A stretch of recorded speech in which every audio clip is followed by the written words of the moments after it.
অফিসের বস আমাকে একা পেয়ে যা করল। বস, আমাকে ছাড়ুন, আর পারছি না। ঝমঝমিয়ে বৃষ্টি পড়ছে বাইরে, আর অফিসের ভেতরে পিন পতন নিস্তব্ধতা। এসির ঠান্ডা বাতাস হাড় পর্যন্ত কাঁপিয়ে দিচ্ছে, কিন্তু আমার শরীর ঘামছে। পরনে শুধু একটা তোয়ালে, আর সামনে বসে আছেন আমার বস। তার চোখে তখন বসের গাম্ভীর্য নেই, আছে একটা অদ্ভুত খিদে। তিনি আমার দিকে তাকিয়ে একটা কথাই বললেন, চাকরিটা পার্মানেন্ট করতে চাও তো? তাহলে আজকের দিনটা আমাকে দাও। বিশ্বাস করুন, সেই মুহূর্তে আমার মাথায় আকাশ ভেঙে পড়েছিল। একদিকে আমার সম্মান, আমার শরীর, আর অন্যদিকে বাড়িতে অসুস্থ মা, ছোট বোনের পড়ার খরচ, আর ভবিষ্যতের নিশ্চয়তা। দরজার বাইরে পা বাড়ালেই স্বাধীনতা, কিন্তু পকেটে ফুটো পয়সা। আর ভেতরে থাকলে বন্ধুরা। আমি মনিকা, বয়স ২৪, সুরাটের এক মধ্যবিত্ত পরিবারের মেয়ে। আজকের এই ঘটনাটা শোনার পর হয়তো আপনারা আমাকে ঘৃণা করবেন, হয়তোবা করুণা, কিন্তু আমি গ্যারেন্টি দিচ্ছি, আমার জায়গায় আপনারা থাকলে হাত পা ঠান্ডা হয়ে আসত।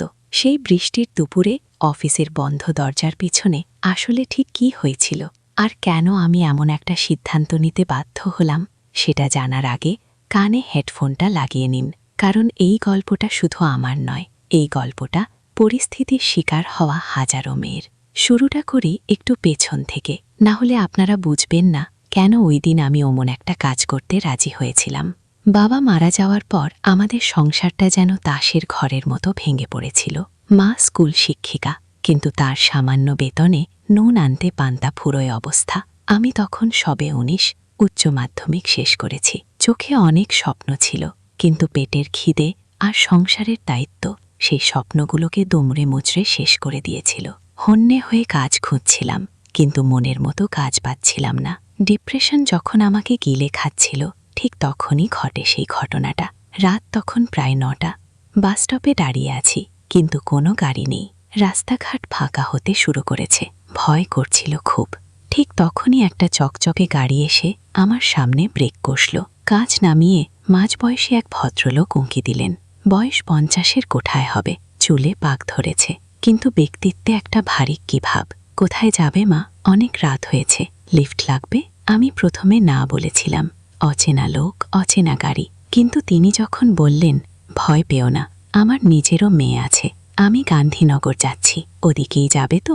তখন আর না করতে পারিনি, কারণ রাস্তায় দাঁড়িয়ে থাকার চেয়ে গাড়িতে যাওয়াটা বেশি নিরাপদ মনে হয়েছিল।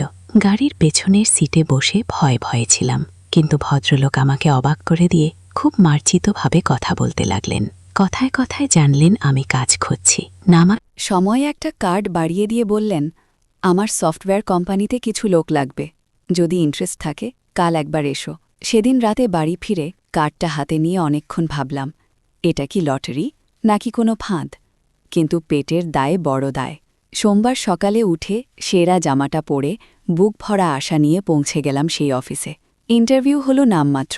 বস আমাকে দেখেই চিনতে পারলেন। আমার কাগজপত্র দেখে বললেন, তোমার কোয়ালিফিকেশন কম, কিন্তু তোমাকে আমার সৎ মনে হচ্ছে। আপাতত ১৫,০০০ টাকা বেতন, কাজ শিখলে বাড়বে। আমি তো আকাশের চাঁদ হাতে পেলাম। ১৫,০০০ টাকা, মায়ের মুখে হাসি ফুটবে, বোনের টিউশন ফি দেওয়া যাবে। আমি জান প্রাণ দিয়ে কাজ শুরু করলাম।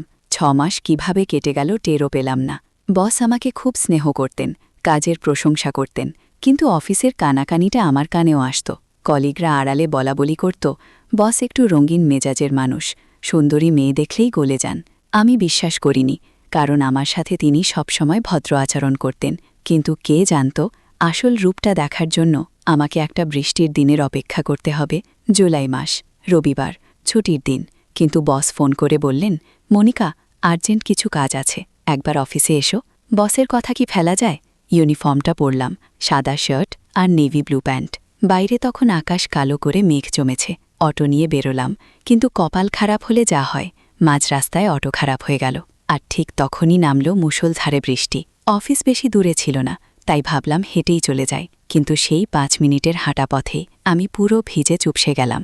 যখন অফিসে ঢুকলাম, আমার অবস্থা তখন দেখার মতো। সাদা শার্ট ভিজে শরীরের সাথে লেপ্টে আছে, ভেতরে সবকিছু স্পষ্ট, ঠান্ডায় ঠক ঠক করে কাঁপছি। অফিসে ঢুকে দেখি কেউ নেই, একদম ফাঁকা, শুধু বসের কেবিনে আলো জ্বলছে। বস আমাকে দেখেই চমকে উঠলেন, আরে তুমি তো পুরো ভিজে গেছ, এভাবে থাকলে তো নিউমোনিয়া হয়ে যাবে। আমি লজ্জায় নিজেকে আড়াল করার চেষ্টা করছিলাম। বস উঠে গিয়ে একটা বড় তোয়ালে বের করে দিলেন। বললেন, যাও, ওয়াশরুমে গিয়ে গা মুছে নাও, আর ভিজে জামাকাপড়গুলো খুলে ফেলো, না হলে শুকোবে না। এখানে তো আমি ছাড়া আর কেউ নেই, সংকোচ করো না। বাথরুমে ঢুকে যখন আয়নায় নিজেকে দেখলাম, নিজেই লজ্জা পেলাম। ভেজা কাপড়ে আমার শরীরের ভাঁজগুলো এমনভাবে ফুটে উঠেছিল যে কোনো পুরুষের চোখ এড়ানো সম্ভব নয়। দরজা বন্ধ করে ভিজে জামাকাপড় সব খুলে ফেললাম। তারপর তোয়ালেটা ভালো করে জড়িয়ে নিলাম। ভেজা কাপড়গুলো ফ্যানের নিচে ছড়িয়ে দিলাম শুকানোর জন্য। তখনই দরজায় টোকা। মনিকা, একটা জরুরি ফাইল দরকার ছিল, আসবো? আমার বুকটা ধক করে উঠল।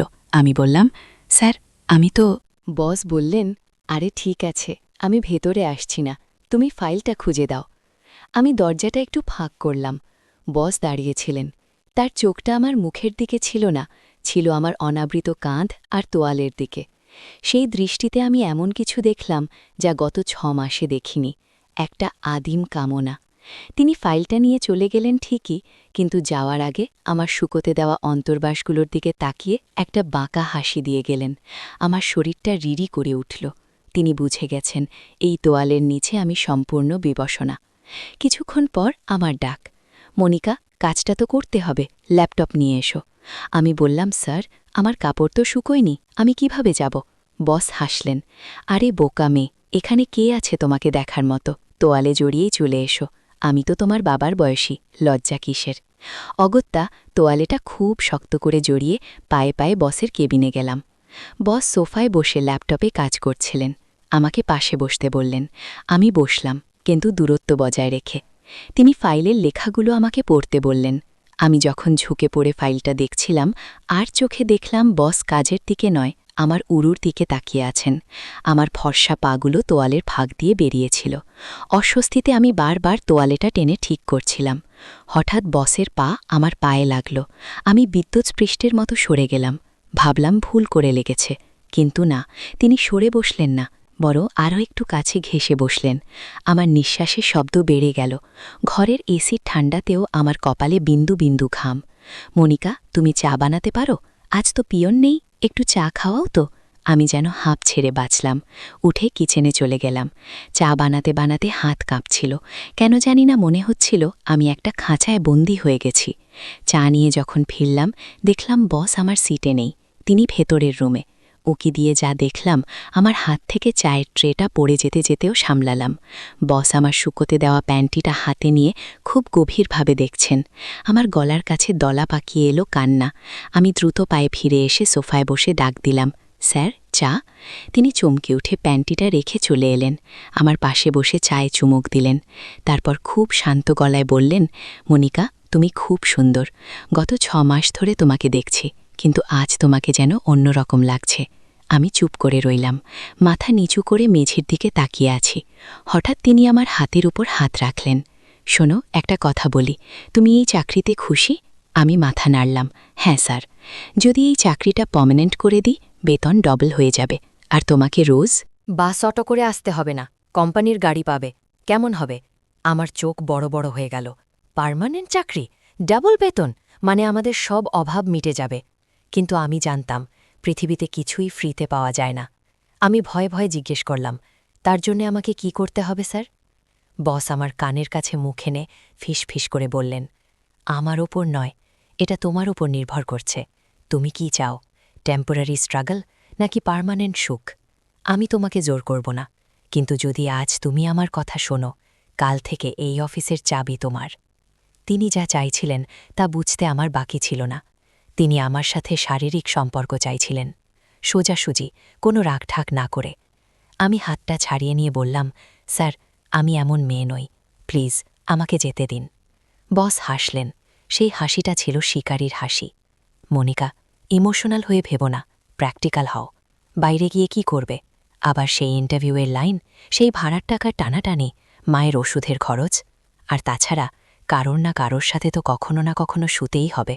সেটা আজ আমার সাথে হলে ক্ষতি কি? কেউ জানবে না, আমাদের সিক্রেট। কথাগুলো তীরের মতো আমার বুকে বিঁধছিল। তিনি উঠে দাঁড়ালেন। আমি বাইরে গিয়ে একটা সিগারেট খেয়ে আসছি, তোমার কাছে 10 মিনিট সময় আছে, ভেবে দেখো। যদি রাজি থাকো তাহলে এখানেই থাকো, আর যদি না চাও কাপড় পরে চলে যেতে পারো, আমি কিছু মনে করব না। কিন্তু মনে রেখো, কাল থেকে অফিসে আর আসার দরকার নেই। দরজাটা শব্দ করে বন্ধ হয়ে গেল। আমি একা, স্তব্ধ। কি করব আমি? উঠে দাঁড়িয়েছিলাম চলে যাওয়ার জন্য। জামাকাপড়ের কাছে গিয়ে হাতও বাড়িয়েছিলাম, কিন্তু ঠিক তখনই চোখের সামনে ভেসে উঠল মায়ের মুখটা। গত মাসে ডাক্তার বলেছিল মায়ের হার্টের অপারেশন দরকার, টাকা নেই। বোনের কলেজ ফিসের জন্য কালী মা নিজের শেষ গয়নাটা বিক্রি করতে যাচ্ছিল। যদি আমি আজ চলে যাই আমার ইজ্জত বাঁচবে, কিন্তু আমার পরিবার? আমরা রাস্তায় বসে যাব। আর বস যা বললেন, চাকরিটা চলে গেলে আবার কবে কাজ পাবো তার কোনো ঠিক নেই। অভাব মানুষকে কত নিচে নামাতে পারে সেদিন আমি হাড়ে হাড়ে টের পাচ্ছিলাম। বিবেক আমাকে বলছিল, পালা মনিকা পালা, কিন্তু পরিস্থিতি আমার পা দুটোকে যেন শেকল দিয়ে বেঁধে রেখেছিল। মনে মনে ভাবলাম, শরীর তো নশ্বর, আজ আছে কাল নেই, কিন্তু এই চাকরিটা থাকলে আমার বোনটা মানুষ হতে পারবে, মা চিকিৎসা পাবে। একটা বিকেলের সমঝোতা, সারা জীবনের মুক্তি। আমি নিজেকে বোঝালাম, এটা কোনো পাপ নয়, এটা একটা স্যাক্রিফাইস, একটা ব্যবসা। আমি আমার শরীর বিক্রি করছি না, আমি আমার পরিবারের ভবিষ্যৎ কিনছি। আমি কাপড়গুলো পরলাম না, ফিরে এসে সোফায় বসলাম। তোয়ালেটা আবার ঠিক করে জড়িয়ে নিলাম, কিন্তু এবার একটু আলগা করে। চোখের জল মুছে ফেললাম। আমি তৈরি। 10 মিনিট পর দরজা খুলল। বস ঢুকলেন। সিগারেটের গন্ধ আর বৃষ্টির সোঁদা গন্ধ মিলেমিশে একাকার। তিনি আমাকে বসে থাকতে দেখে হাসলেন, সেই বিজয়ের হাসি। তুমি যাওনি? মানে, তুমি রাজি? আমি মাথা তুলে তাকালাম। আমার চোখে তখন আর ভয় নেই, আছে একটা অদ্ভুত শূন্যতা। বললাম, হ্যাঁ, কিন্তু কথা দিন, কাল সকালেই আমার অ্যাপয়েন্টমেন্ট লেটার রেডি থাকবে। বস এগিয়ে এলেন, আমার পাশে বসলেন, তার হাতটা আমার কাঁধের ওপর রাখলেন। কথা দিচ্ছি মনিকা, তুমি আমাকে খুশি করো, আমি তোমার জীবন সাজিয়ে দেব। বাইরে তখন প্রলয়ঙ্কর ঝড় বইছে, আর ভেতরে সোফার উপর আমার জীবনের এক নতুন অধ্যায় শুরু হতে যাচ্ছিল। বস যখন আমার তোয়ালেটা ধরে টান দিলেন, আমি বাধা দিইনি, আমি চোখ বন্ধ করে নিলাম। বন্ধুরা, এরপর সেই বন্ধ ঘরে বৃষ্টির শব্দের সাথে মিশে আমার যে অভিজ্ঞতা হয়েছিল তা শুনলে আপনাদের লোম খাড়া হয়ে যাবে। কিভাবে একজন বস তার ক্ষমতার অপব্যবহার করে একটা অসহায় মেয়ের সবটুকু শুষে নিলেন, আর কিভাবে আমি সেই নরক যন্ত্রণা সহ্য করেও নিজের প্রতিজ্ঞা রাখলাম, সেই শিহরণ জাগানো বর্ণনা আমি দেব গল্পের পরের অংশে। এখন আপনারাই বলুন, আমি কি ভুল করেছি, নাকি পরিবারের জন্য এইটুকু স্যাক্রিফাইস করাটা আমার কর্তব্য ছিল?